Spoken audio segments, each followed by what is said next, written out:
Disclaimer: this story contains mature themes intended for adult viewers. Viewer discretion is advised. The scent of lavender still clung to the pillows. It was a scent she used to choose for comfort, now it clung like a memory she didn't ask for. Claire sat on the edge of their king-sized bed, her fingers twisting the edge of her silk robe. The night was unusually quiet, but the silence didn't calm her, it scratched at her nerves like a whisper in the dark. Her husband, Daniel, was in the next room, finishing a glass of bourbon he didn't offer to share. That was new. Or maybe she was just finally noticing. Once, everything between them felt electric. Every glance held heat. Every touch, a promise. But now, there were pauses between their words that seemed too long. Smiles that didn't reach the eyes. They still made love, but more out of habit than hunger. And now, Daniel wanted something more. He hadn't said it outright. Not yet. But Claire saw it in the way he looked at her lately, not with desire, but with calculation. With disappointment. As if he were searching for something he couldn't quite find in her anymore. She tried. God knows she tried. She bought new lingerie, watched tutorials on intimacy, even read books she never thought she'd pick up. But no matter what she did, it wasn't enough. Daniel would thank her, kiss her forehead like a tired father, and then roll over, leaving Claire feeling more alone than ever in the bed they once set on fire.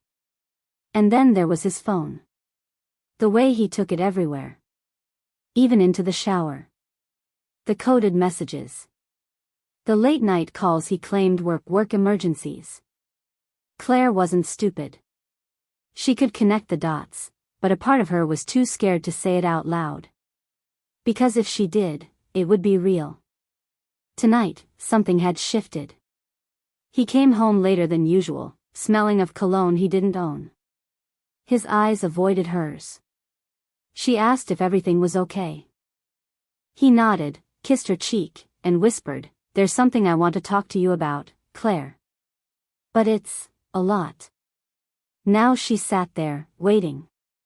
Trying to decide if her heart could survive whatever he was about to say. Then he stepped into the room. His eyes were shadowed. He looked serious, too serious. "Claire," he began slowly, voice lower than usual. "There's something I need. Something I've been afraid to ask for. But I can't hold it in anymore." She swallowed hard, suddenly chilled, despite the warmth of the room. "What is it, Daniel?" she whispered. He stepped closer. And then, he said it. Claire's breath caught in her throat. Daniel's words hung in the air between them, charged with meaning she wasn't ready to face. He didn't say anything for a few seconds. He just looked at her, as if trying to gauge how much of him she could still hold without breaking. She hated that look. It made her feel fragile, and she used to be anything but. Before all this. Before the hush between kisses. Before trust turned into silent questions that neither of them dared to ask. "I want us to explore something new," he said finally, each word carefully measured. "I need more from us, from you." Claire stared at him, her pulse quickening. She could hear the night pressing against the windows, the soft hum of traffic from a few streets down. But in their room, time felt slow and suffocating. "More?" she echoed, her voice cracking despite the calm she tried to project. He nodded, stepping closer but not close enough to touch. That was his new pattern, hovering near but never really reaching. "I'm not talking about just physical things. I mean, emotionally. Spiritually. I feel like I'm trying to pull us somewhere deeper, and you're holding back." Her hands curled into fists in her lap. "That's not fair," she whispered. "I've given you everything I know how." Daniel's face softened, but there was still a flicker of something unreadable in his eyes.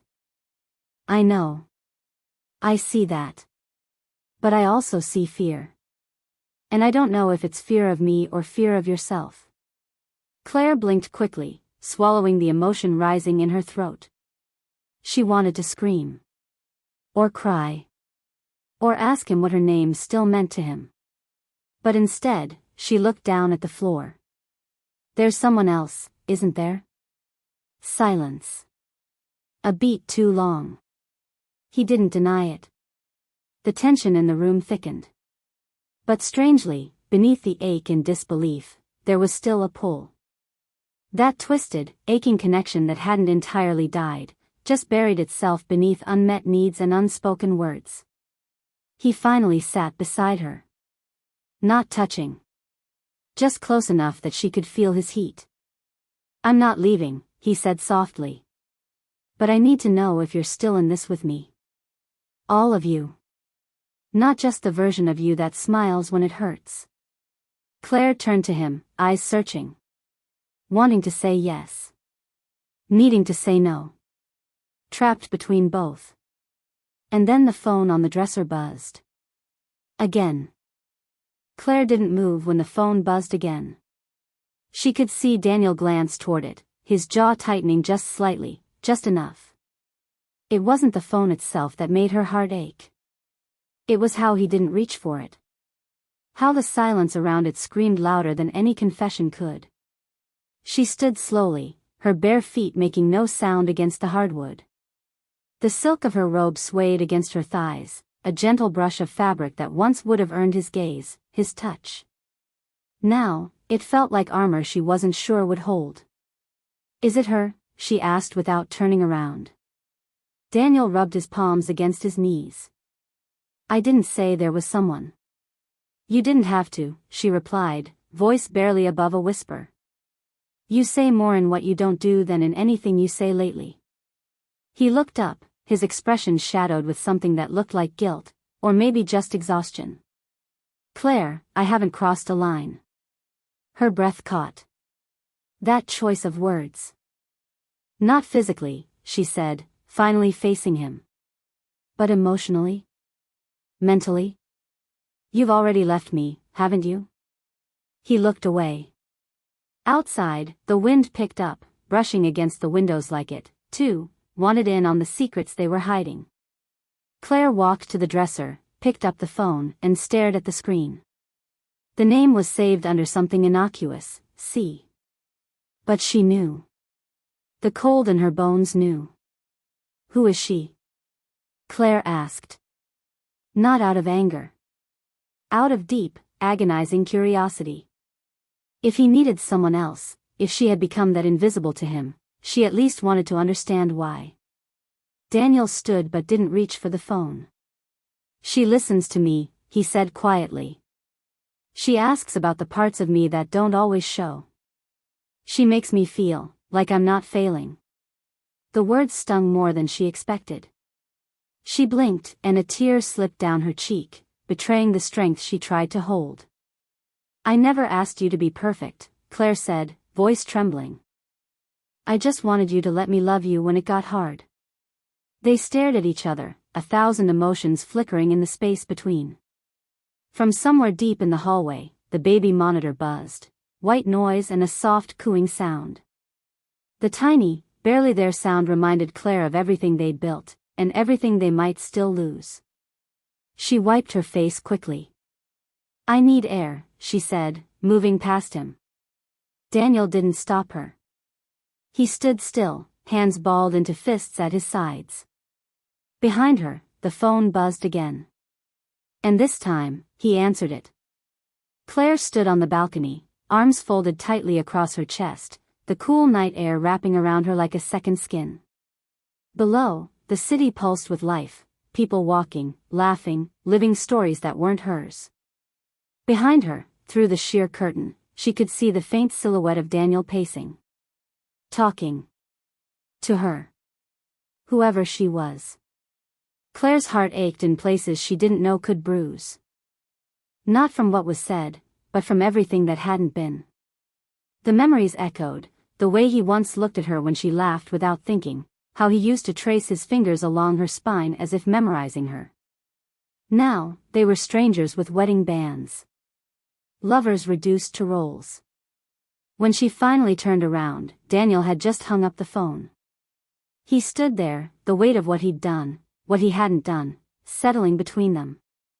Was it worth it? She asked softly, her voice nearly swallowed by the hush of the room. Letting her in, while I was still right here, waiting? His jaw flexed. It's not that simple. It never is, she said, stepping back into the room. Her bare feet made no sound, but her presence filled the space like thunder. You know what hurts the most? I wanted to be the one you turned to when it got dark. I wanted to be your safe place. Daniel reached out as if to touch her, but stopped just short. She could feel the heat of his hand inches from her arm.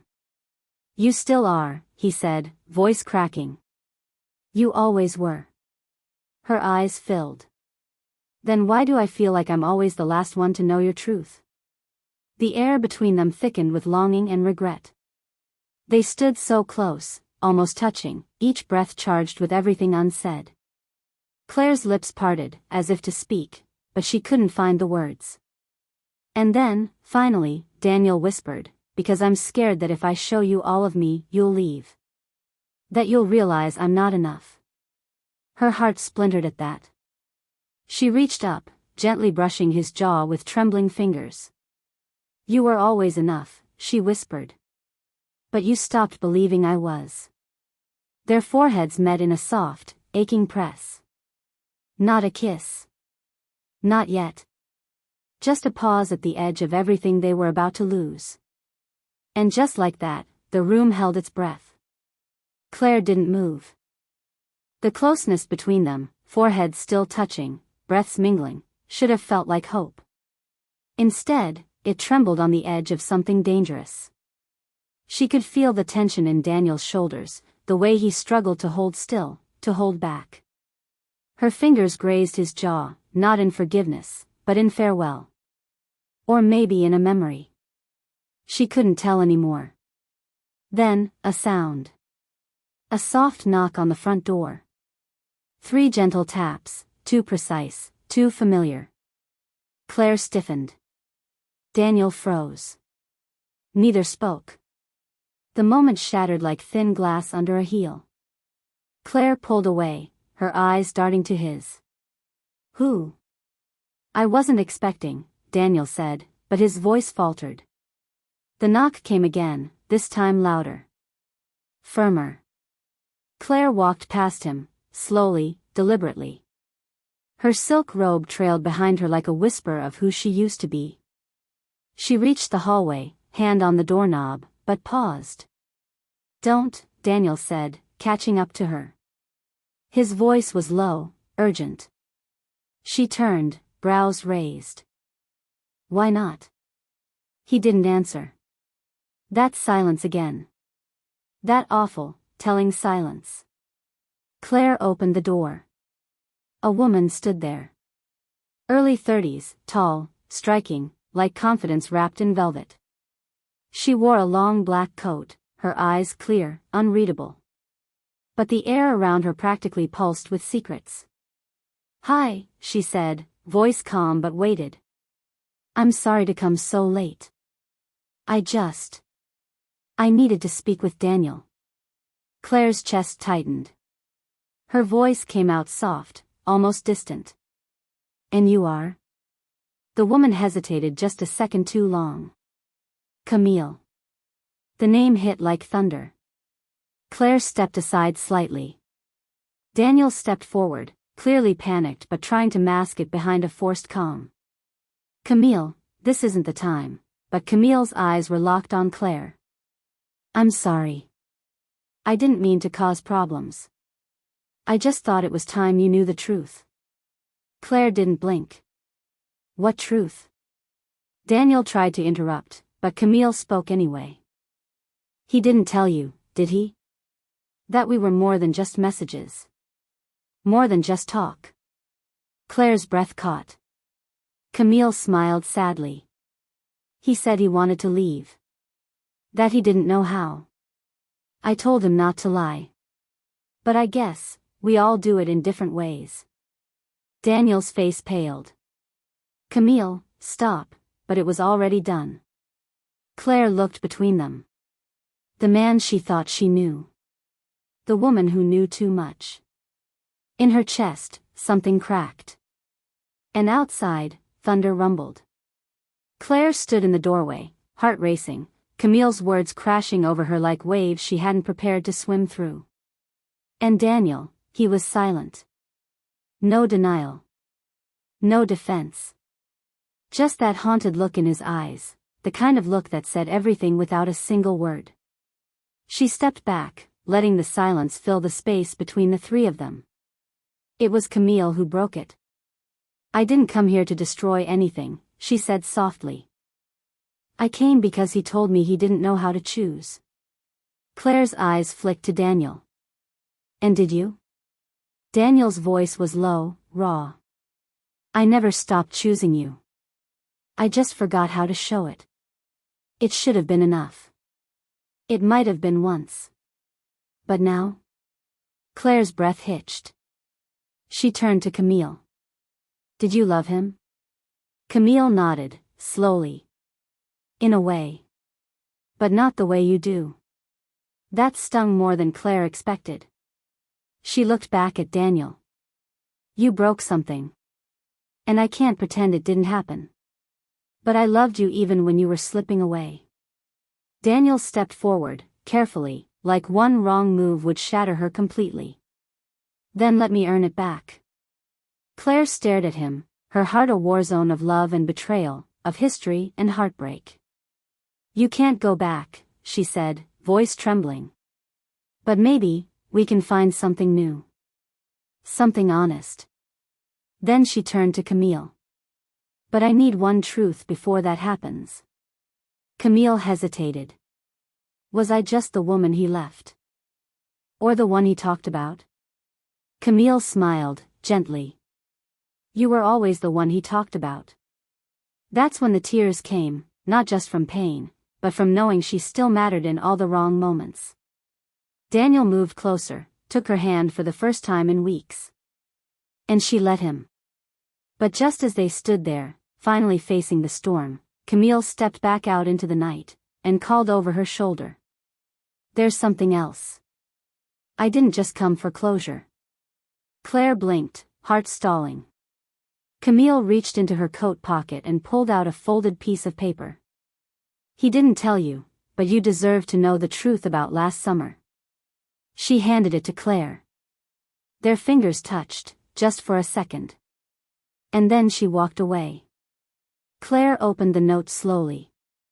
And gasped.